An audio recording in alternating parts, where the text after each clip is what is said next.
Meus irmãos, como ter um coração tranquilo em meio às aflições da vida?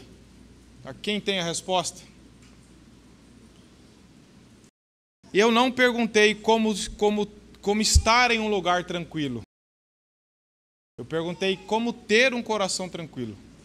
Todos nós estamos à procura de estarmos num lugar tranquilo. Não tem problema. Tem lugares que são mais tranquilos. Mas não é essa tranquilidade externa que eu falo. Como que nós podemos ter corações tranquilos, onde tudo à nossa volta, próximo de nós ou distante, está com aflições, com problemas, onde nós temos medos, ansiedades, preocupações, lutamos com perdas, com dores. Como que é viver assim? É possível você e eu termos corações tranquilos, apesar das dificuldades? É possível nós experimentarmos um pouco mais de crescimento e descansarmos um pouco mais no Senhor, como cantamos aqui? Coração perturbado, inquieto, ansioso, angustiado, insatisfeito, preocupado, com medo do presente, com trauma do passado, com medo do futuro. Todos nós lutamos contra isso, meus irmãos. Todos nós lutamos contra isso. Não há ninguém aqui que escapa disso. Nem aqui, nem em qualquer lugar. Nós estamos inseridos em um mundo que está corrompido pelo pecado. E nós temos o pecado dentro de nós que nos faz duvidar muitas vezes da palavra de Deus, como um livro que eu li que me ajudou demais, do John Piper, que fala lutando contra a incredulidade. Todos nós ainda lutamos contra a incredulidade de crer mais nas promessas de Deus, de confiar, de descansar mais. Essa é a situação de todos nós.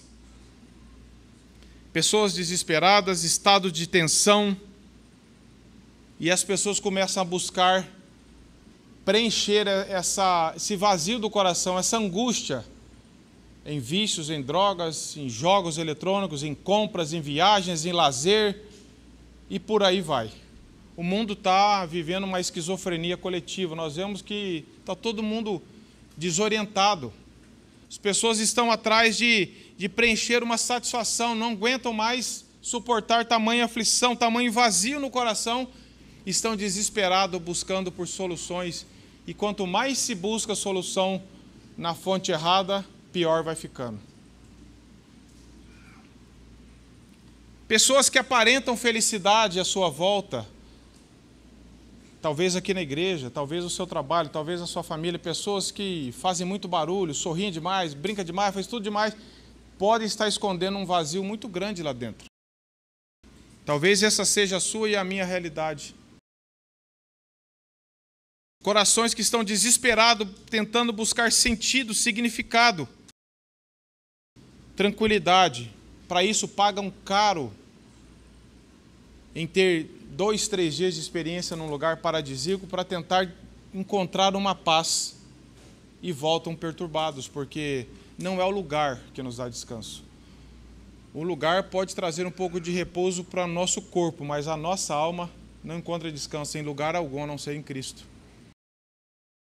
Martin Lloyd-Jones, que era um médico cristão e um grande teólogo protestante do século XX, ele diz assim: eu incluo todas as pessoas que se lançam à procura de prazer, que se entregam a seitas e cometem suicídio intelectual, que correm para ser tratadas por um psicólogo ou outro que não usa a palavra, que drogam a si mesmas ou aderem a certas religiões orientais antigas.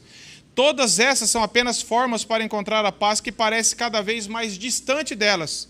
Este coração tranquilo que nunca se transforma em realidade. As pessoas hoje estão buscando em todos os lugares, meus irmãos. Você conhece isso, você sabe, talvez seja a sua experiência. Você está se agarrando a qualquer coisa para tentar encontrar uma satisfação, uma alegria, uma paz.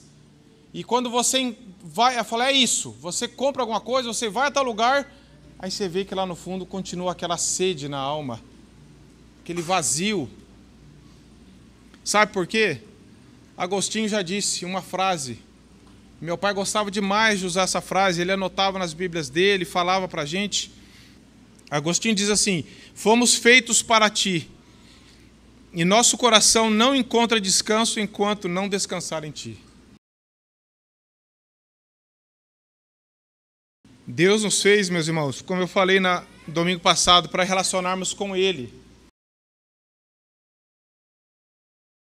E nosso coração não encontra descanso enquanto nós não descansarmos nele. O texto que eu quero usar de base é o Evangelho de João, capítulo 14, verso 1. Verso 1 a 3. Vou focar mais no verso 1, mas vamos colocar uma aplicação no final a partir do versos 2 e 3. João 14, verso 1.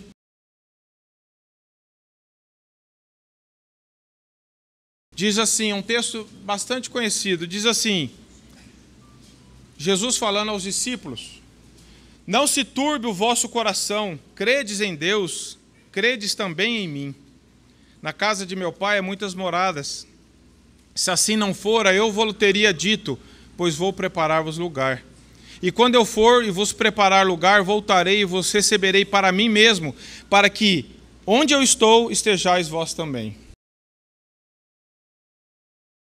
Meus irmãos, o contexto, Jesus aqui está falando. O verso 13, Jesus começa falando que Jesus, naquele episódio, antes da festa da Páscoa, onde Jesus lava os pés dos discípulos, a última ceia. No verso 12 ali, ele dá uma lição de humildade a partir do verso 12. A partir do verso 21 do capítulo 13, Jesus indica o traidor, aquele que o trairia. A partir do verso 31 do João 13, Jesus está falando de um novo mandamento. A partir do 34, amai-vos uns aos outros, assim como eu vos amei. Amai-vos uns aos outros. E no verso 36, Pedro é avisado do que iria acontecer com ele. Então, Jesus está falando que a hora dele se aproxima, alguém iria traí-lo, Pedro também iria negá-lo. E Jesus agora está confortando o coração dos discípulos. Você fala, mas o que tem a ver esse conforto que Jesus deu a eles com a minha situação hoje?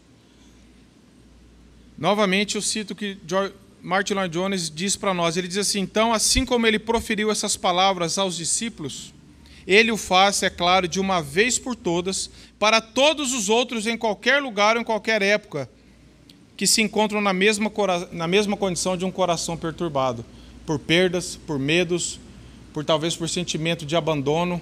Os discípulos estavam assim, o que será da gente se Jesus partir? Aqui, nos 3 capítulos 14, 15 e 16 de João, nosso Senhor dá um conforto e consolo a todos que se sentem sobrecarregados e aturdidos, abalados pelos problemas da vida e da existência.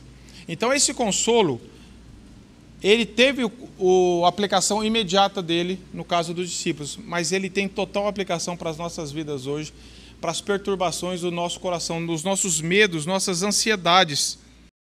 Talvez você esteja lutando com medos hoje, medo de abandono, de rejeição, de medo com relação ao futuro, como eles estavam ali.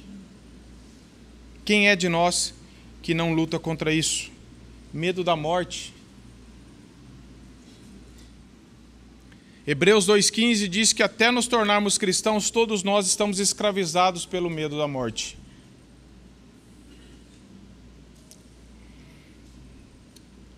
Meu pai, eu já contei isso aqui, ele sofreu muito com esse medo da morte, ele testemunhou isso de púlpito várias vezes, falava para nós, a ponto dele, no começo do ministério dele, chegar a pedir ajuda de algum médico, ele achava que estava tendo um problema, e o médico falou, você não está tendo nada, é só o medo emocional que você está tendo. E ele lutou muito com isso. E Deus foi, ao longo dos anos, o libertando pela graça de Deus. E em 2021, quando ele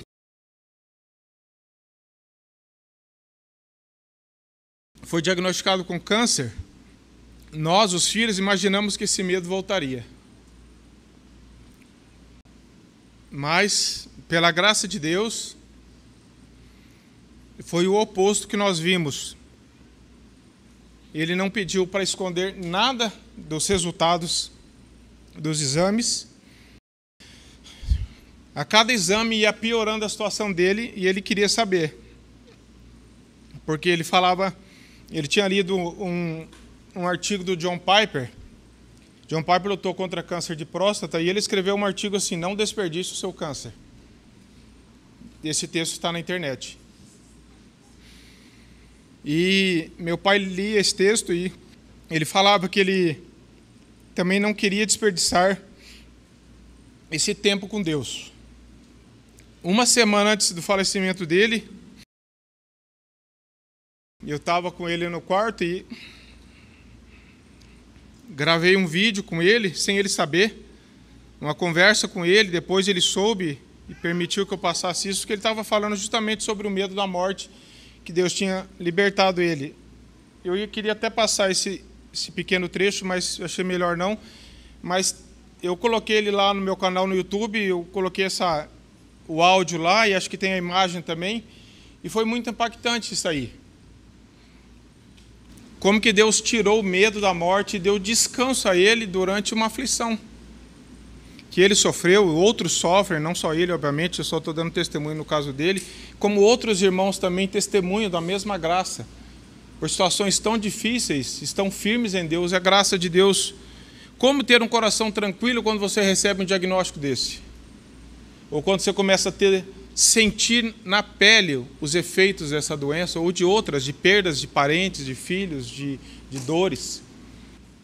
E a sensação, assim, a impressão que eu tinha, e nós compartilhamos disso, é que cada vez ele estava crescendo mais no conhecimento, no relacionamento dele com Deus, que Deus estava desarraigando dele, e ele sofria cada vez menos. No corpo dele ele sofria cada dia mais, mas na alma dele ele estava cada dia mais descansado.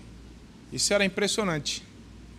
Como que Deus capacita pessoas falhas, pecadoras, como todos nós, a suportarmos isso. Como Deus fez com Estevão, como o próprio Jesus deu o testemunho dele na cruz, sofrendo, ele falou: Senhor, ele parou para perdoar as pessoas e para ainda salvar um ladrão que o clamou com sinceridade.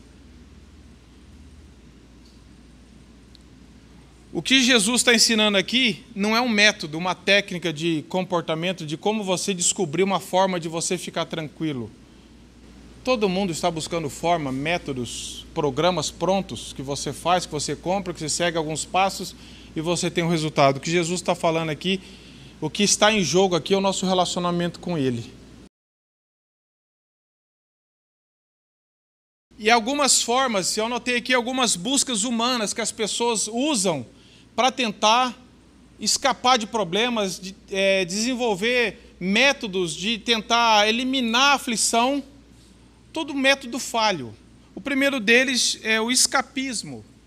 O nome já diz, escapar. Não enfrentar os problemas. Diz assim: se você quer ser feliz, basta se afastar dos problemas. Preencha o seu tempo com um monte de coisas. Atividades, programas.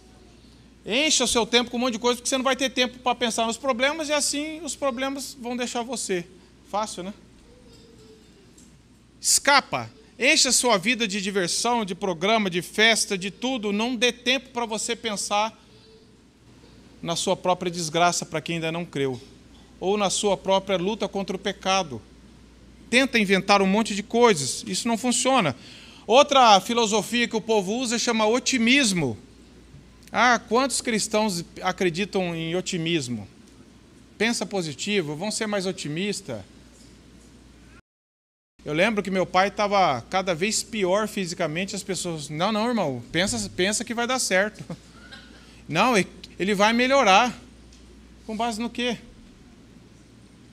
Ele estava cada vez melhor na alma dele com Deus, mas o corpo não. E eu lembro que as pessoas vinham dar esses conselhos: não, pensa, vai dar certo. E deu certo, do plano de Deus. O otimismo também acredita que toda a humanidade está evoluindo gradualmente e está cada vez mais num nível melhor e que os problemas vão ser superados. Isso é um engano, meus irmãos. Seja otimista. Ou pessimista também, que é pior, não é essa a questão. Martin Lloyd Jones disse que isso aconteceu já na Segunda Guerra Mundial. As pessoas sempre ficavam querendo ser otimistas, achando que Hitler, em última hora, iria agir com misericórdia. Não, vamos ser otimistas, vai dar certo, vamos ser otimistas. Coisa que o meu pensamento tem poder para mudar as coisas. A outra filosofia que as pessoas usam é o fatalismo. É uma falsa esperança. O que tiver que ser, será. Toda preocupação, todo cálculo do mundo não me afetará. O problema das pessoas é a sua persistência em pensar. Mas se simplesmente percebessem que fazer isso significa que vai aumentar o problema, deixa de pensar nas coisas e vai ser feliz. Vai acontecer mesmo, não se prepara para nada. Vai acontecer o fatalismo. Você não tem que pensar nem na sua condição emocional, espiritual, nada. Simplesmente vai vivendo. Existem alguns métodos psicológicos também, que as pessoas tentam levar você a uma prática de treinamento positivo, ativo em relação à sua mente, e você não enfrenta a situação, você apenas cria os artifícios mentais para tentar esconder isso dentro de você e não resolver. Eu consigo agora desenvolver um método que eu não enfrento isso, eu não trato isso, eu não penso nisso, eu não oro sobre isso, eu não vejo o plano de Deus, eu apenas escondei em algum canto aqui dentro de mim um truque psicológico. Outro é o estoicismo. O que é isso? É restringir aos máximos as suas emoções e sentimentos. Nada me afeta. É só você fingir que nada te afeta, que nada vai te afetar. É isso que eles ensinam. Aquelas pessoas que não choram, não riem, não fazem nada porque elas não querem ser afetadas. E acham que o fato disso vai eliminar o problema. Mas não é isso que Jesus está ensinando aqui. Claro que não é. Jesus não está ensinando assim, para vocês não terem um coração perturbado, vocês têm que aprender alguma técnica. Vocês têm que pensar aí entre vocês aí uma forma de vocês não ficarem perturbados, não ficarem com medo, não ficarem ansiosos. Não é isso que Jesus está falando, é óbvio. O que Jesus está falando, o que está em jogo aqui é pensar biblicamente a respeito dos fatos, compreender os fatos à luz da palavra de Deus e pedir fé para crer em Deus, crer em Jesus, que é o que nós vamos tratar. Jesus está ensinando a enfrentar os problemas à luz da palavra de Deus, a pensar biblicamente nas coisas. O Evangelho não está dizendo para nós esquecermos os problemas ou fingir que não existem. O Evangelho diz que nesse mundo nós teremos problemas e aflições. João 16:33 e tantos outros textos falam. Jesus nunca tentou esconder isso de nós. Mas ele disse, mas tende bom ânimo, eu venci o mundo, eu estou com vocês. O Evangelho não nos ilude dizendo que nós somos bons e que precisamos fazer algumas coisas que iremos resolver o nosso problema. O Evangelho diz que nós somos pecadores, incrédulos, que se não é a graça de Deus, a misericórdia de Deus, nós estamos eternamente perdidos. Isso é enfrentar o problema diante da palavra de Deus, não é fugir. E como que nós vamos viver, meus irmãos? Como Jesus está dizendo aqui no verso 1, não se turbe, ou seja, não perturbem o vosso coração. Mas como assim, Jesus? É muito fácil quando nós temos algum problema e você está com aquela angústia, você está sofrendo, alguém fala assim, não fica assim não. Beleza, não vou ficar então. A gente sabe que não é assim, mas não é isso que Jesus está falando. Ele não parou a frase no meio. Ele falou, gente, fica com o coração perturbado não. Vai se divertir, vai brincar, vai viajar. Jesus não está ensinando uma técnica aqui. Muitas vezes a gente recebe conselhos, ou às vezes a gente até dá conselhos assim, né? Tratando a dor do outro como se fosse fácil. Não fica assim não, irmão. Tá bom, eu quero ficar assim, não quero, mas como que eu não vou ficar assim? Então, o que Jesus está ensinando não é técnica. Ele não está dizendo, se você for crente não vai acontecer nada de ruim com você. Você não vai ter problema nenhum. Não é isso que Jesus está falando aqui também. Ele não está dizendo que basta você declarar cristão que não vai ter problema. Basta você frequentar uma igreja que está tudo certo. É certo que essas palavras de Jesus foram dirigidas a todos eles em caráter geral, sendo Pedro apenas a pessoa com quem o Senhor estava discursando na sua última parte do capítulo anterior. John Gill que diz isso. Mas, voltando-se, por assim dizer, ele dirige a sua fala a todos eles. Havia muitas coisas que precisavam pesar muito sobre a mente dos discípulos, principalmente a perda da presença física de Cristo. Os discípulos estavam abatidos com a situação, estavam temerosos.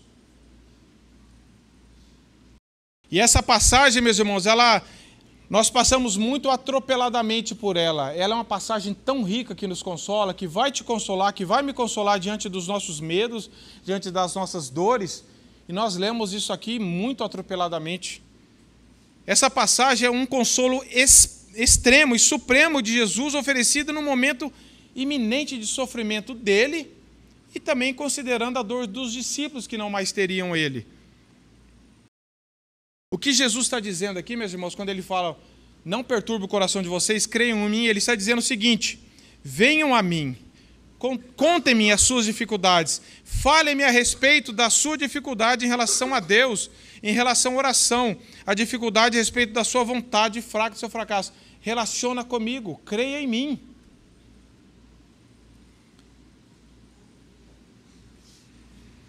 O Marco sempre fala que ele vai ler o amigo dele, John Gill. Eu vou ler o meu amigo, Martin Lloyd-Jones, de novo. Ele diz assim, não me importa o que os deixe inquietos e constrangidos. Pode ser a possibilidade de uma guerra, pode ser uma doença, pode ser problemas nos negócios, pode ser a sua fraqueza moral no âmbito das vontades. Ou seja o que for, o que quer que os aflija e os torne infelizes. Vão até Cristo a respeito disso. É Ele quem o amou a ponto de morrer por vocês e quem os convida a ir até Ele. Mateus 11, 28 diz, vinde a mim todos vós, estáis cansados e sobrecarregados, e eu vos aliviarei. Não há necessidade de vocês estarem infelizes ou inquietos. Creiam em Deus, creiam no Filho de Deus, o Senhor Jesus Cristo que veio à terra para libertá-los dessa condição e que removeu toda a barreira entre vocês e Deus e é capaz de lhes dar descanso e paz aqui e agora. Meus irmãos, o Evangelho não é só para a eternidade. O Evangelho é para nos libertar e nos dar uma vida melhor com Cristo agora. Nós temos problemas? Temos. Passamos por adversidade? Sim. Mas a maior promessa, que é um cordão de ouro, no meu modo de viver do Evangelho, é assim, e eu estarei convosco todos os dias, meus irmãos. Não é de vez em quando, não é quando a situação apertar. Jesus falou, eu estarei convosco todos os dias. Você conta com a presença de Deus se você creu no Evangelho. Ah, mas isso vai eliminar todos os meus medos? Não. Mas vai me libertar do pavor, do medo, do desespero, da falta de esperança. Eu saber que eu posso levar a Deus em oração os meus medos, as minhas angústias. Para ter um coração tranquilo, meus irmãos, não é só assim, não perturbe o vosso coração. Jesus não parou aí. O que ele fala? Creiam em Deus, creiam também em mim. Parece que não tem nada a ver uma coisa com a outra. Porque os discípulos já criam. Criam ou não criam? Por que Jesus está falando, não tenham o coração perturbado, creiam em Deus, creiam também em mim.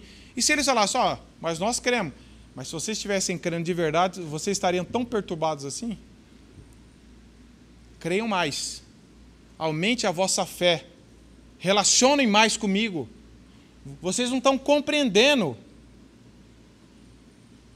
Vocês podem ficar abatidos. Nós ficamos, muitas vezes. Mas a esperança tem que tomar conta da nossa vida e não o medo.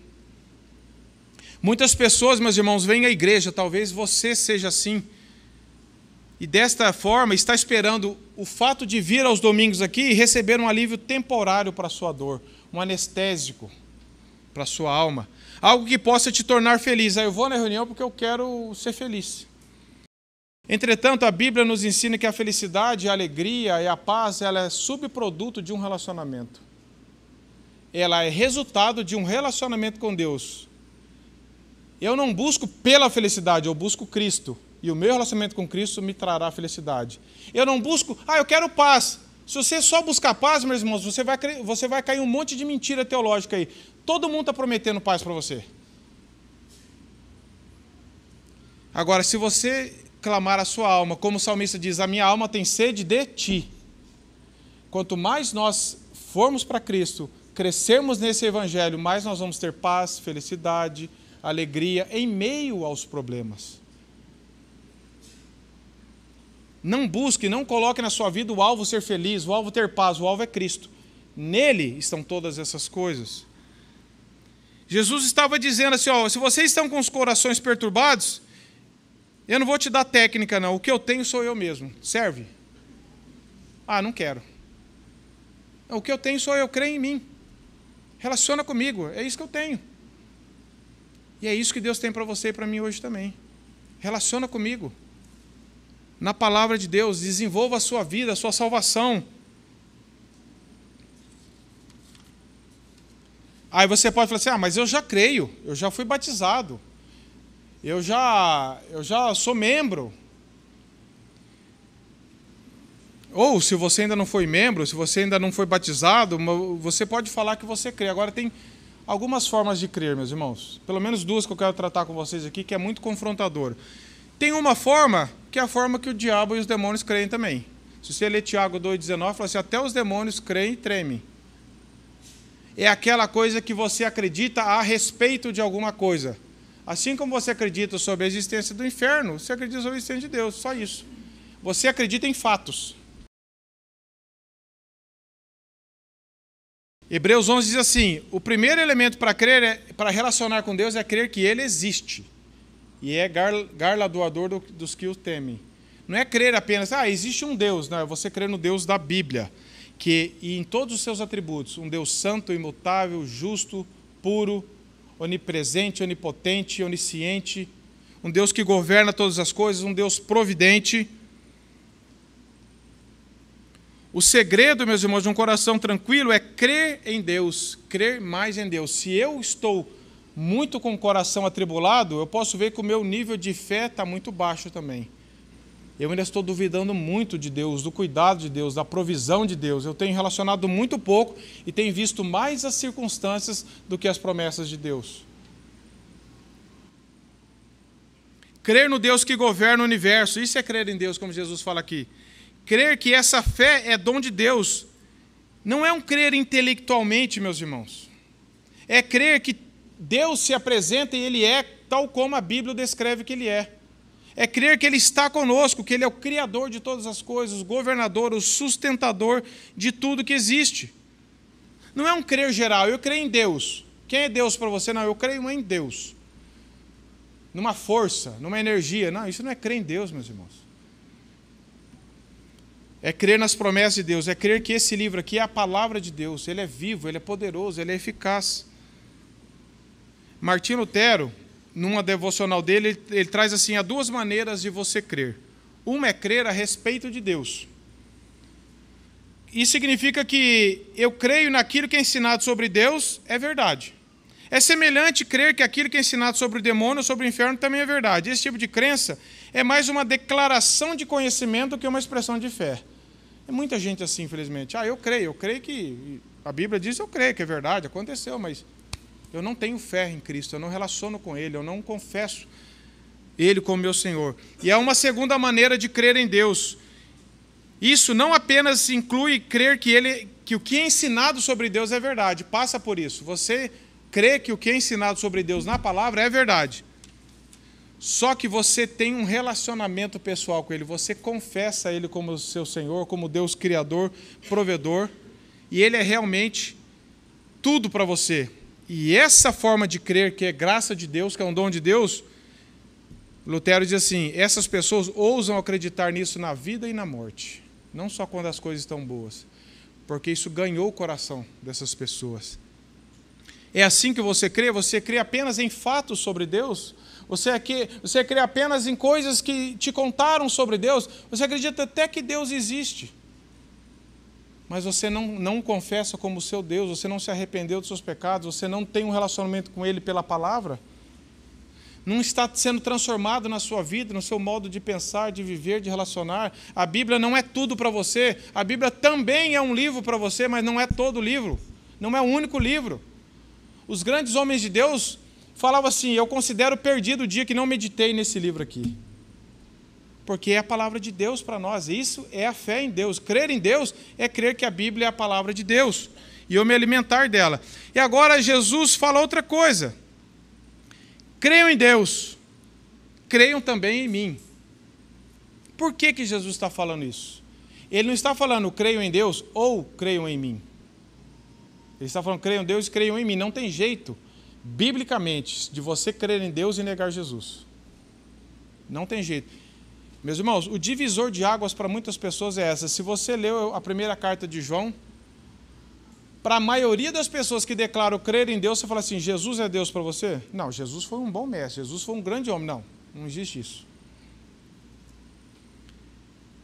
Em João 12:44, Jesus clamou dizendo, quem crê em mim, não crê somente em mim, mas naquele que me enviou. No verso 45, e quem me vê a mim, vê aquele que me enviou. O Evangelho de João está falando, eu e o Pai somos um, somos da mesma essência. Não tem como eu falar que eu creio em Deus, mas Jesus eu não creio.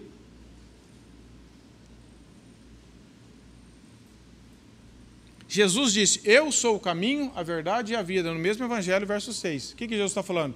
Eu sou o caminho, a verdade e a vida. Ninguém vai ao Pai? Não, ninguém vem ao Pai, senão por mim. Não tem jeito de nós termos vida fora de Cristo. Meus irmãos, John Piper, pelo menos na versão anterior daquele livrinho Para a Sua Alegria, tem esse relato. Eu não sei se nessa nova versão tem, essa amarela. Eu tenho uma versão, primeiro eu tirei de lá, que a editora Fiel lançou. É fantástico isso que John Piper escreveu. Ele diz assim, há 2000 anos, Jesus e seus amigos estavam conversando sobre os rumores da opinião popular. Quem diz o Filho do Homem? Quem diz ser o Filho do Homem? E ele lhes perguntou. Os discípulos responderam o quê? Alistando as respostas que frequentemente ouviam. Então Jesus mudou o enfoque, deixando o caráter informativo da conversa e assumindo um tom pessoal. Ele fixou os olhos naqueles homens e perguntou, mas vós, quem dizeis que eu sou? É fácil responder perguntas sobre o que os outros estão dizendo, enquanto há um momento em que nós mesmos temos que enfrentar o questionamento de Jesus. Quem ele é para mim? Quem é Jesus para você?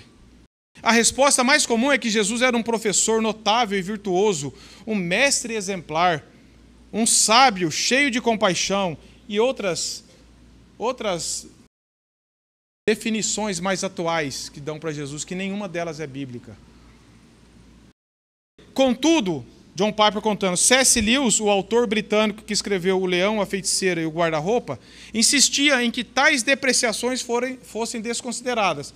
Agora John Piper está citando C.S. Lewis. Ele diz assim, eu tento impedir o uso daquela frase tola que as pessoas costumam dizer a respeito dele.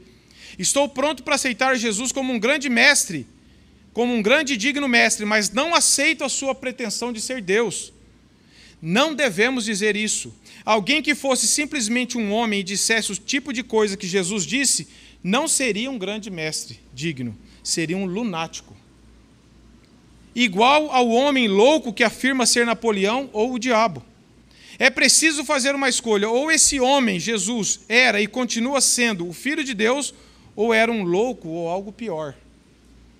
Você pode fazê-lo calar, supondo ser ele um tolo, pode cuspir nele, matá-lo, porque o vê como um demônio, ou você pode cair aos pés dele e chamá-lo de Senhor e Deus. Entretanto, não digamos tolices complacentes, como, por exemplo, que ele era somente humano e um grande mestre. Ele não nos deu essa liberdade para tal coisa. Ele não pretendia fazê-lo. Essa pergunta, quem Jesus é para mim, é a mais importante pergunta que você pode responder na sua vida. Por isso que Jesus está falando, creiam em Deus e creiam também em mim. Quem é Jesus para você, meus irmãos? Você e eu não temos o direito de darmos nenhum título para Jesus, a não ser o que a Bíblia já deu, que ele é o Filho de Deus, o Deus encarnado, o Salvador e o Senhor. Se nós não temos um relacionamento com Deus nesse nível, nós não entendemos o Evangelho. Filipenses 4,7, que o Gabriel leu, que diz assim, a paz de Deus, que excede a todo entendimento, guardará o vosso coração e a vossa mente em Cristo Jesus. Veja, a paz de Deus guardará o vosso entendimento em Cristo Jesus. É possível para vocês, seja qual for a circunstância, meus irmãos, para você e para mim, sermos libertados da dificuldade, da aflição, da dor da mente, ao experimentarmos a paz de Deus de um coração que crê em Cristo. Você quer uma solução para o seu coração perturbado?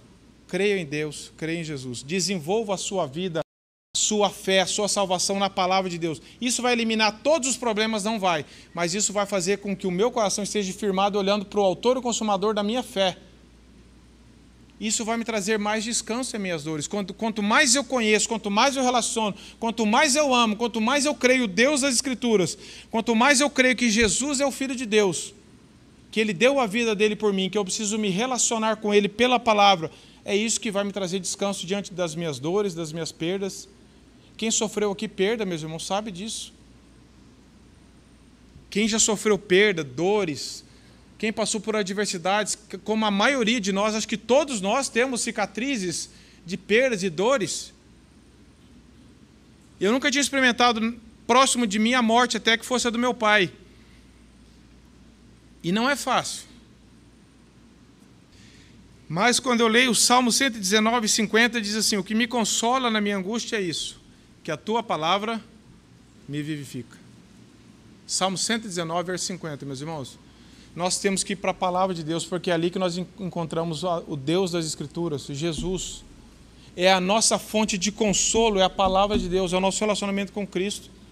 Se você está atribulado, se o medo está tomando conta de você, se as dores, se a tristeza, se a decepção, seja lá o que for que você está passando, nós temos que pedir graça de Deus para ir para a palavra em oração. Senhor, tem misericórdia de mim, me dê mais fé para crer nas tuas promessas, dizendo que o Senhor estará comigo. Jesus diz em João 14, 27, deixo a minha paz vos dou. Ele diz, não vou lá dou como o mundo a dá. E aí ele termina assim, não se turbe o vosso coração, nem se atemorize. Como assim, Jesus? Você acha que ele não sabia que nós teríamos problemas? Meus irmãos, se juntar todos os problemas nossos da humanidade, não dá nada do que Jesus sofreu. Porque ele era Deus, ele era sem pecado, ele era perfeito.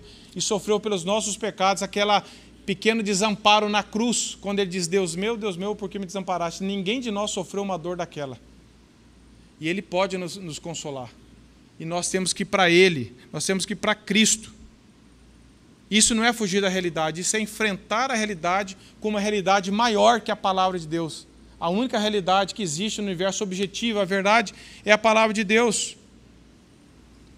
É quase inacreditável, mas ainda é verdade dizer que um grande número de pessoas que parece pensar ser cristão significa acreditar em Deus de forma geral. Eu sou cristão, eu creio em Deus, creio em Deus. Quem é Deus para você? Não, eu creio em Deus. E não vai mais do que isso. Dizem que são cristãs, Martin Lloyd Jones dizendo, mas quando lhe perguntam motivos, a resposta é que diz, eu creio em Deus. Ou podem dizer que acreditam num reino espiritual ou na força da oração, mas não mencionam Jesus Cristo. Não confessam Jesus Cristo. Não tem nada a dizer sobre Jesus Cristo. E ele diz assim, isso não significa ser cristão. Sem dúvida, por definição, ser cristão significa acreditar em algo a respeito dessa pessoa, em confiar que Jesus Cristo é o Filho de Deus. Matthew Henry diz assim, aqueles que corretamente acreditam em Deus, crerão em Jesus Cristo. A quem lhes tornou conhecido e crer em Deus por meio de Jesus Cristo é um excelente meio de afastar-se das perturbações do coração. Um homem que caminhou tanto com Deus, que nem Matthew Henry, ele diz assim, a única forma de nós afastarmos as perturbações do coração não é eliminarmos tudo, é que elas não nos tomem conta. A única forma é ter um coração mais rendido e mais relacional com Cristo.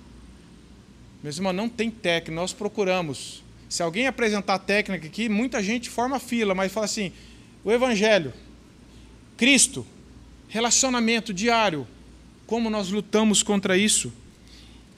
E por que Jesus está falando aqui, meus irmãos, creio em Deus, creio também em mim. Ele está falando, não tem jeito de crer em Deus e não crer em mim. E agora ele coloca assim, porque nesse mundo, meus irmãos, todas as aflições são passageiras.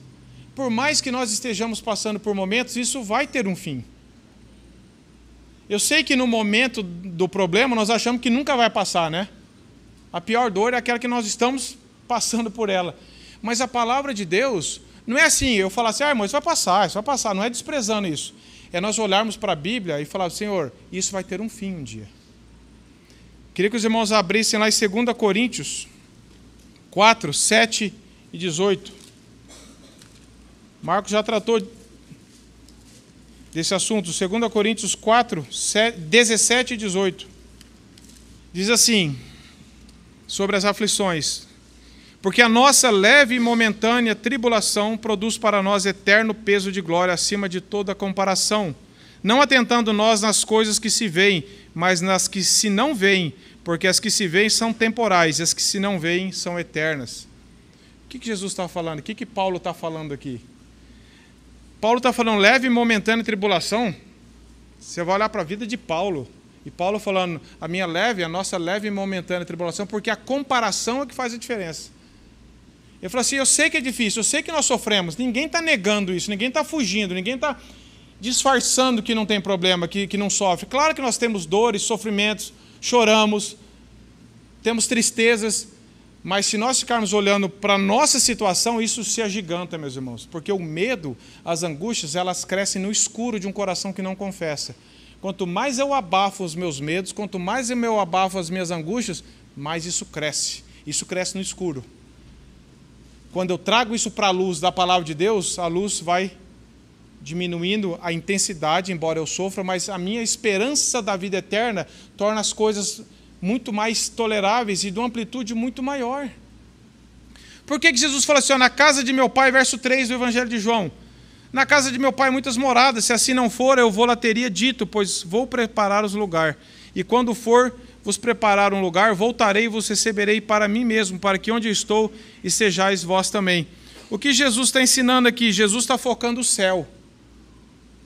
Jesus está falando assim, eu sei que aqui tem tristeza, creio em mim aqui. Relacione comigo, eu sei que tem problemas. Jesus está mostrando que o céu é um lugar eterno, que o mundo é passageiro, que aqui tem problemas, que aqui tem dores, que aqui tem perdas. Mas há uma esperança bendita que nunca vai se acabar, que é o nosso relacionamento com Cristo. Nesta vida, meus irmãos, nós estamos sujeitos a perdas, a dores, a tristezas, a abatimentos. Quem de nós não está? Quem de nós não passa por isso diariamente ou lutamos contra isso? Contra dores, contra medos. Cristo, meus irmãos, Ele está falando aqui para os discípulos, eu sei que vocês estão abatidos, mas creiam em mim, porque eu estou indo preparar um lugar de eternidade, onde nunca mais vai haver dor, perda, ausência, não vai ter mais nada para aqueles que creem em Cristo. É isso que torna o sofrimento que Paulo fala, a nossa leve e momentânea tribulação, porque ele está olhando para algo eterno, que nunca mais vai ter dor, medo, falta de esperança, tristeza, abatimento. Se nós não olharmos para a eternidade, isso aqui se agiganta, meus irmãos. Vocês lembram quando Estevão estava sendo apedrejado em Atos, e diz que ele estava semi-morto e o semblante dele expressava algo que nenhum de nós ainda teve essa realidade. Ele está vendo para onde ele estava indo. Você acha que ele não estava tendo dor? Você acha que Jesus não teve dor? Leia a Bíblia. Jesus nunca disse, isso aí não é nada. Ele está falando, se vocês sofrem, eu sei que é tristeza, eu sei que vocês sofrem, mas olhem para a eternidade, relacionem comigo, creiam mais em mim, busquem a mim e olhem para o lugar que eu preparei eterno para vocês. E eu vejo, meus irmãos, na minha experiência, como falta viver hoje com a esperança na eternidade. Como falta olhar mais para o que Cristo já fez, para o lugar que Ele já preparou e para onde nós vamos. Isso aqui torna muito mais tolerável de suportar, porque a graça de Cristo nos capacita a enfrentar e nós vamos entender aquilo que Jesus falou para Paulo, a minha graça te basta. No meio dos problemas, a minha graça te basta. No meio da sua e da minha dor, Jesus fala, a minha graça te basta. Meus irmãos, a pergunta que eu faço para você é, que tipo de fé você tem em Deus e em Jesus? Qual é o Deus que você crê? É um Deus que você inventou ou é o Deus das Escrituras? Você crê em Deus e também crê em Jesus? Você confessa Cristo como seu único Senhor e Salvador? Você sabe que Ele é o Filho de Deus, uma vida perfeita que veio a esse mundo, viveu uma vida perfeita que nós não podíamos viver, pagou pelos nossos pecados, que a culpa era nossa, deu voluntariamente a sua vida na cruz para pagar pelos nossos pecados, e ao ressuscitar nos deu uma nova vida juntamente com Ele? É só pela fé, não é especulação, não é intelectualismo isso. Se você não crê assim, peça, Senhor, me dê essa fé para crer no que o Senhor fez para mim. E por favor, mim, mesmo eu jamais merecendo, mesmo eu merecendo justamente ao contrário. 1 João 2, 22 e 24 diz que quem nega o Filho, nega o Pai. Que não tem como você falar que você não crê em Jesus, que você só crê em Deus. Não tem jeito. E se você já é um cristão, se você já realmente é convertido, Deus já te alcançou, mas você está vivendo dominado pela angústia, pela ansiedade, pelo medo, pelas dores, o que Jesus fala para você? Creia mais em mim. Eu sei que pela graça você já creu para a salvação, mas creia mais, avance mais no seu relacionamento comigo, estude mais a palavra, dependa mais de mim, olhe mais para o que Cristo fez, olhe mais para quem Ele é. Continue crendo. E aqui, J.C. Ryle diz assim: a fé no Senhor Jesus é o único remédio para corações perturbados. O único, não é o melhor, é o único. Crer mais profundamente, descansar sem restrições, apegar-nos com mais firmeza, depender mais completamente. Esta é a receita que nosso Senhor prescreve para todos os seus discípulos, incluindo você e eu, se nós cremos nele. Sem dúvida, o pequeno grupo que se assentara à mesa para aquela última refeição havia crido e provado a realidade da sua fé, ao desistirem de tudo por amor a Cristo. Sim, eles eram cristãos. No entanto, o que o Senhor lhes disse mesmo assim? Novamente, ele incutiu a antiga lição com a qual eles iniciaram a vida cristã. Jesus falava: creiam ainda mais em mim. Creiam em mim. Vocês que já creram, continue crendo, continue crescendo, porque vocês assim vão conseguir ter um relacionamento maior e o coração de vocês vai ficar menos perturbado com as coisas externas. Lembra daquela música Não Olhe as Circunstâncias? Lembra? Esta paz que sinto em minha alma não é porque tudo me vai bem. Esta paz que sinto em minha alma é porque eu olho a meu Jesus, é porque eu olho para Ele. Não é que tudo me vai bem, não é a paz que o mundo oferece. A paz que o mundo quer vender para nós é, se tudo estiver certinho, você vai ter paz. Não vai, porque sabe por que é a ausência de paz? Sabe qual que é a origem de um coração perturbado? É um coração que não foi restaurado à comunhão com Deus. Quando Jesus fala em 2 Coríntios 5, que nós somos novas criaturas, que Ele se fez pecado por nós, Ele nos reconciliou com Deus. A única forma de um ser humano ter paz verdadeira no coração é quando, através de Jesus Cristo, ele é perdoado e ele é restaurado à comunhão com Deus. Não tem outra forma. Não é só ler a Bíblia, não é só vir na igreja, não é só gostar, é você ter a certeza pela fé de que você foi perdoado, que você agora, você que era afastado, inimigo de Deus, e eu também, por causa do sacrifício de Cristo, nós somos reconciliados com Ele na sua morte. Você não vai encontrar outra paz em lugar nenhum. E aqui eu termino citando Isaías 26, verso 3, que diz assim: Tu, Senhor, conservará em perfeita paz aquele cujo propósito é firme, porque ele confia em Ti. Meus irmãos, nós precisamos pedir graça de Deus. Senhor, me dê um coração que confia mais no Senhor. Que nem lemos em Provérbios 3,5. Confia no Senhor de todo o teu coração. Não te estribe no teu próprio entendimento, ou seja, não apoie, não estribes, não tenta apoiar no teu próprio entendimento. Senhor, nos dê um coração que confia mais unicamente no Senhor, para que mesmo nós que já fomos salvos pela graça, desenvolvamos mais a nossa fé, a nossa salvação, e quanto mais nós estudamos a Bíblia, quanto mais nós oramos, mais a fé é aumentada, porque a fé vem por ouvir a palavra de Deus. Não só a fé inicial, a fé que desenvolve também, ela vem por ouvir. Quanto mais eu leio a palavra, mais o Espírito Santo que inspirou a palavra, usa essa palavra para gerar fé no meu coração e mais temor a Ele. Então, meus irmãos, qual a razão, qual a única solução para nós termos um coração em paz, tranquilo, apesar de problemas, apesar de dores? É crer mais em Deus e crer em Jesus. É isso que eu peço para a minha vida e é isso que eu também peço para a vida dos irmãos.